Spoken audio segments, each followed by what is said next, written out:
Hello guys and welcome to my AOR round 2 highlights of season 16. As you can see, we are here under the floodlights of Sakir in Bahrain, and we are about to start our quickest qualifying lap of the day. It's our second run, and at the moment we are sitting in a very comfortable P2 with a 25.950, so we're aiming for a mid 25, 25.6 or 25.7. That would be the ultimate goal, to put us into a decent top 5 position, as Flores lets us through into the run down to turn 4. We take a very wide entry there. I didn't see many people do that, so I think we gained a bit of time there to the other competitors, but through turns 5 and 6 now that outside curb can throw you off quite a bit, as Veloce Olidi goes quickest with a 25.7 and go very wide, which cost us about a 10th. I'm very confident. So we lost a lot of time there from that lockup. A very nice turns 9 and 10 as we open the DRS down to run turn 11, as we are just under 2/10 up on our personal best. So we're still looking decent for a 25.7, so this should be a good lap still as we go through the very dangerous turn 13 and now into the sector 3 section. We are currently over a 10th slower than Ollie D, so it's not actually looking like it's going to be a 25.7, as we've lost about 600 or 700 through turn 13 and 14 as we exit the last corner, and we open the DRS and it's going to be a 25.802, which only puts us provisional P3 behind Deagle and Ollie D.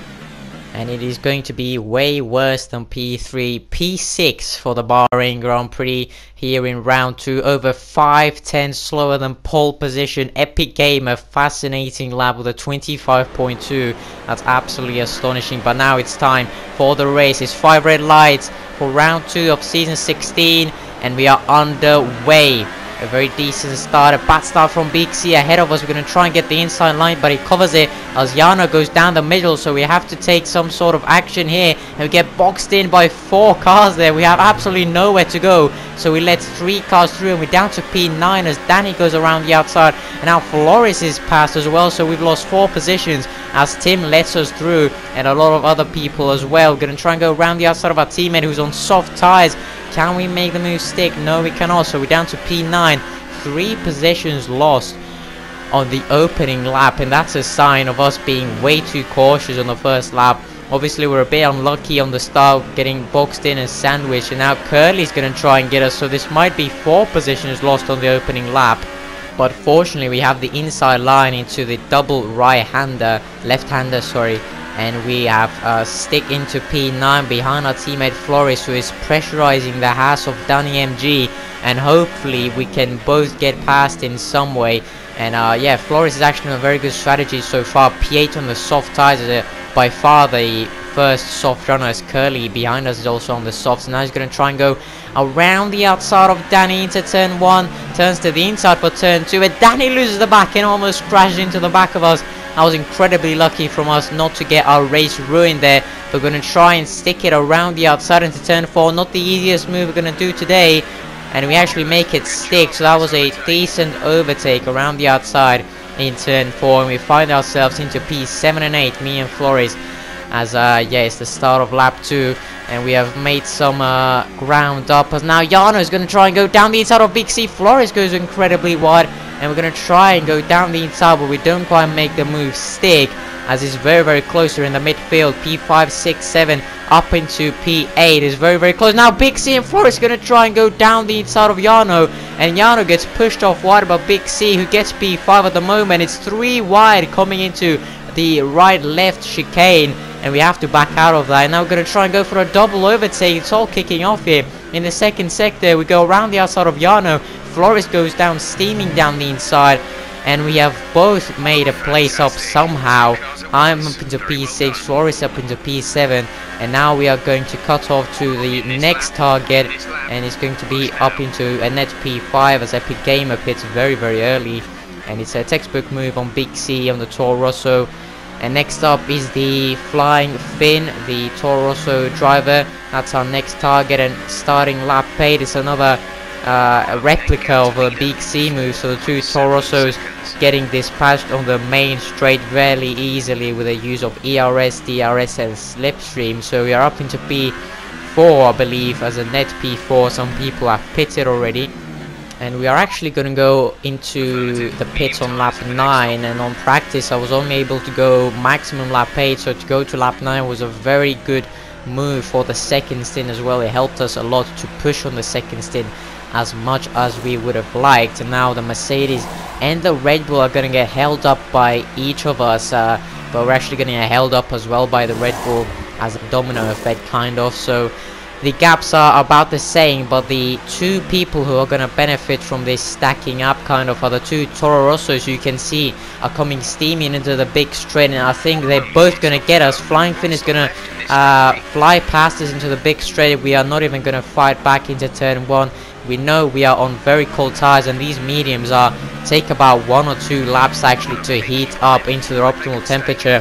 So I knew even Big C would have an easy task getting past us. So we are just gonna see how we do into this next corner, and yeah, indeed we don't have the grip to match Big C at the moment, who has very warm tires. But into the next lap, as I said, 2 laps until they heat up, and we have made the move stick and up into a net P7 or 6 actually, as Dominic now jumps us. So Dominic, who started on soft, and he has made 2 extra laps. He's actually jumped us, so very good pace and very good strategy, and he's actually up into P2 already as we skip onto lap 19, because this is where we're gonna pounce back. This is where our tires are at the best temperature out of everyone, because they have all been battling, and we're gonna try and go down the inside of AOR Flying Finn, who I have to say at this point, if you didn't know, he's 13 years old and he's racing in one of the most competitive tiers in PS4.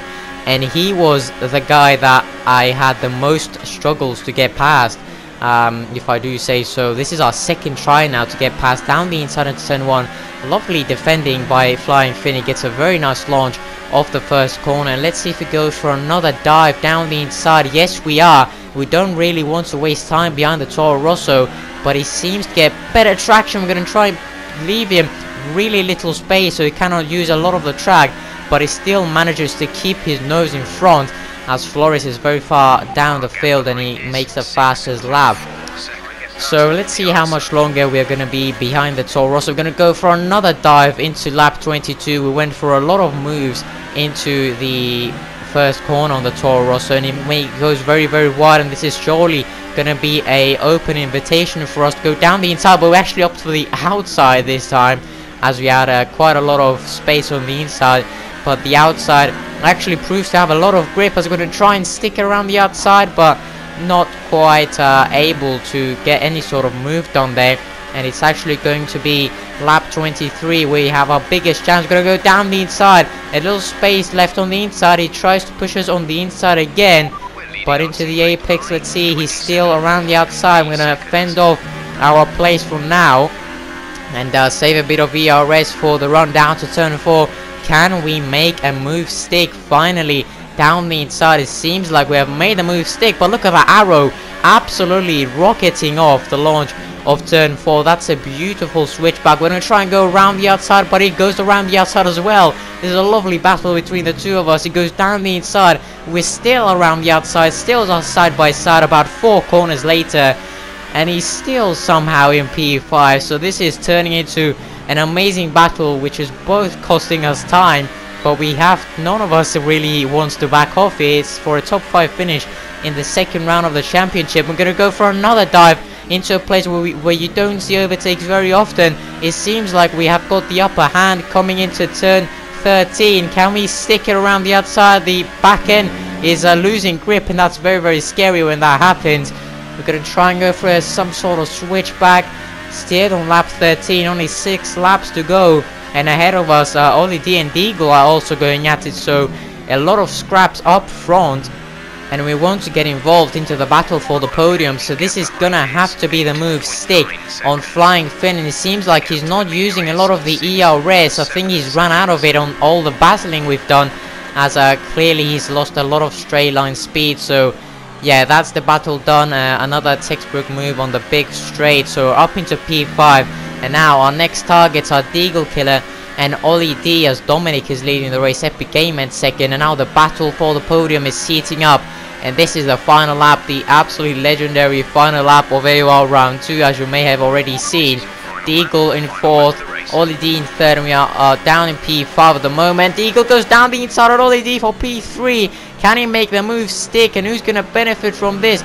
Ollie D goes down the inside, cuts the corner a little bit. Deagle loses the back end, it's going to be 3 wide. Coming into turn 4, who's going to have the upper hand coming into this? Deagle gets the inside, we're going to go down the middle.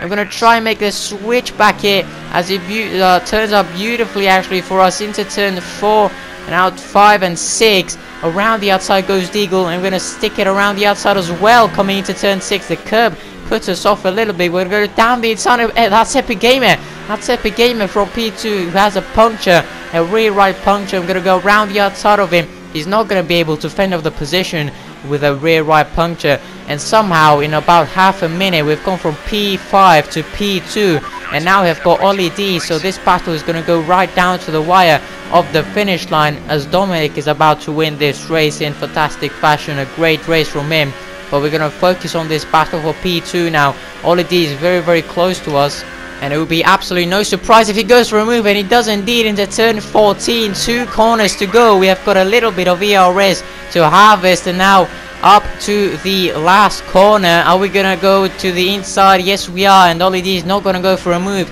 so all we have to hope for is to get a decent exit. We don't actually get a very good exit, but Ollie D doesn't seem to be close enough. He's gonna open the DRS, and it's gonna be P2 on the Bahrain Grand Prix. Somehow Deagle finishes in P3 after Ollie D picked up a penalty on the last lap on that majestic battle under the floodlights of Bahrain, and that was an absolutely insane fight for the podium position, which later turned into a second place fight, as Epic Gamer got a puncture after absolutely storming the field in qualifying with a 25.2, never seen before, at least from me in any of the practice we've done. And yeah, later he pitted very early on the first stop for his medium stint, and he's eventually got a puncture, so it didn't turn out as well as he would have wanted. But that was the Bahrain Grand Prix. I really do hope you enjoyed that, because that was an absolutely incredible race, both to race and commentate on. And I absolutely hope we have more of the same this season. Now, there's still 19 races to go, and if they all plan out like this, it's going to be an absolutely hell of a championship. But until next time, guys in China, I'm going to see you in the next video. Take care.